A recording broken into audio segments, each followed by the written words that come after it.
Welcome to the final day of your 5-day growth challenge. We've reached our 5th and final day of celebrating our 500th episode, and it is also the 5th year anniversary of this podcast. Today's episode is going to be sharing strategies about embracing a new identity. Growth often means stepping into a version of yourself that you haven't really met yet, and this episode will help you make that transition. And remember, if you leave a review today, you'll be entered to win $500. Why is this important? The reviews help us get to where we want to go. It attracts top talent, and it actually helps so much with us understanding what is really resonating with you. We create the show for you. And now when you leave a review, with you. So stay tuned until the end for your final step in taking some action during this challenge. Embrace an infinite identity. My word for 2023 was rebirth. And I just have to tell you, man, did it come to life for me? Did that word just make itself true in my life? Yes, but not in the way that I expected. To be honest, nothing about me changed in my life until about late August or early September. So I haven't spoken publicly about this experience because I'm still working through a lot of everything that I had learned, but I would love to share about my first ever alone trip to a place called Sensei. So I went to Sensei and I wasn't really excited to go. I had a mentor, I had my husband, and I had our COO look across from me and say, you got to step away. You got to get away. And they saw in me what I couldn't see in myself, that I was working so much to compensate for something. Anything. And if I was being very honest, in my family, I come from a long line on both sides of addiction. And so I think in today's society, some addictions are celebrated and some addictions are pushed to the side.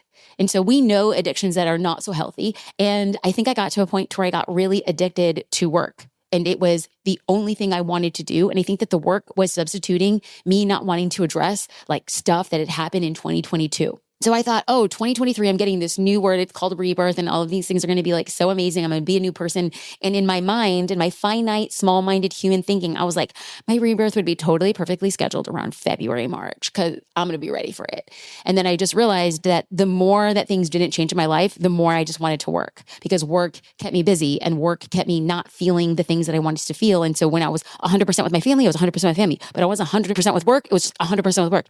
There was no time to just be and think and feel. And so August, September, 3 very important people said, you're going and you need to go by the end of the month.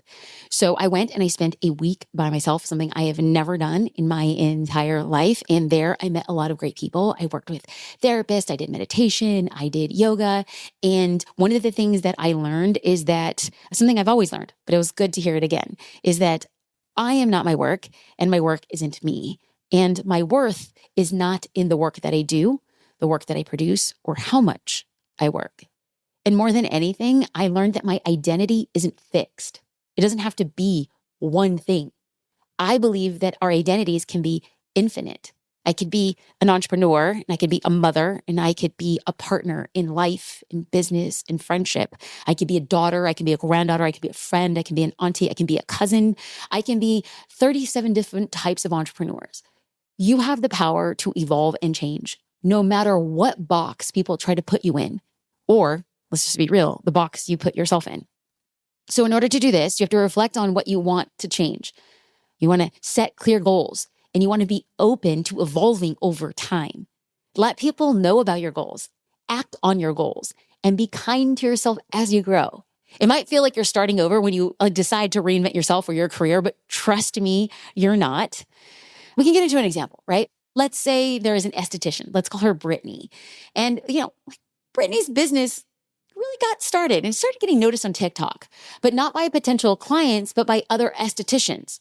Her setup videos, her product recommendations, and her industry knowledge had estheticians from around the world reaching out to her for advice and asking questions on how to grow on social media. Now, even though Brittany spent years building a brand as solely an esthetician, she started to choose to embrace an infinite identity. She started realizing that she had a big opportunity in front of her. Brittany decided to pivot her brand and add on consultations for other industry professionals. Her reinvention allowed her to share her expertise, impact more lives, and make more money. Choose an infinite identity. This allows you to grow and evolve instead of holding you back to past versions of yourself who you no longer are. Yes and amen. I'm reading a book by Dan Ellison called The Gap and the Gain. And I've mentioned that book on my podcast before, but I'm listening to it now on audio and it feels like brother is coming in sideways, preaching and then beating me up at the same time. And the concept of the gap and the gain is simply that where you are now, we have a tendency to compare what is, to compare where we are to where we want to be. And so what happens is that there's a big gap of where we are versus where we want to be, where we think we deserve to be, what we aspire to be. And so when we look at the distance between where we are to where that is in the future, we get hurt and we get disappointed and we say, look at how bad, look at how slow, look at how behind. But it takes just as much energy for you to look at where you are now and look back from where you've come. If you go back to who you were 5 years ago, if you were to go back to who you were 10 years ago, that version of you is looking at you today and is blown away that you are doing this and that you have done that. So when you wake up in the morning and you are not feeling all that great about yourself because you're looking at things in the future and you see a gap, I want you to flip the script and say, look at how far I've come. Look at what I have done on nothing but 2 pesos, a bag of oranges, and a social security check. Look at what I've done with nothing. Great. Now look at what you can do in the future. Because if we're about to talk about common challenges that come up on your reinvention journey, we're going to do that right about now. Okay. So I have 3 that I really want to talk about because I see it happen a lot with a lot of entrepreneurs as they pivot and reinvent themselves. Number 1, be prepared to feel emotional at times. Like you're essentially demolishing a brand that you spent time and energy and effort and most likely money creating. This can be hard, but it's necessary given the place that you're meant to be. And know that you're doing this because you have a vision that is worth it. Now, I have to say, I'm not a very emotional person. Like, it's just, I have a twin sister and I always say, oh, she was born with the crying gene and I was born with like the non-crying gene. But when I'm pivoting, there's so much I don't know that I can't depend on my logic because I don't know. There's no logic to compare it to. So it's easy for my emotions to take over.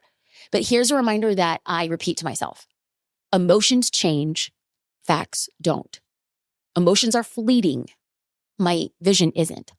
Emotions aren't as dependable as consistently stacking small actions each day to get to my goals.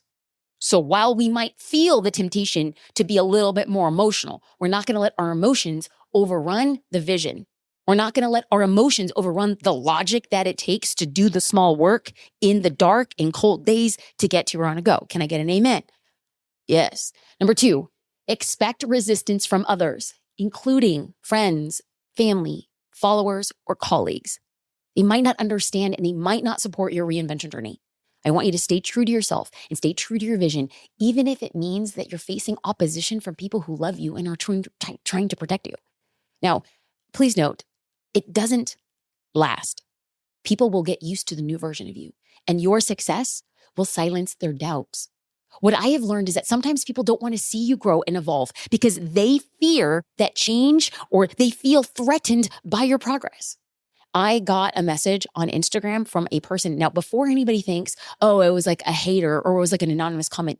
No, it was from an actual follower because I clicked on over to their profile to say like, was this like a drive-by comment? Like, do they even follow me? No, this person follows me.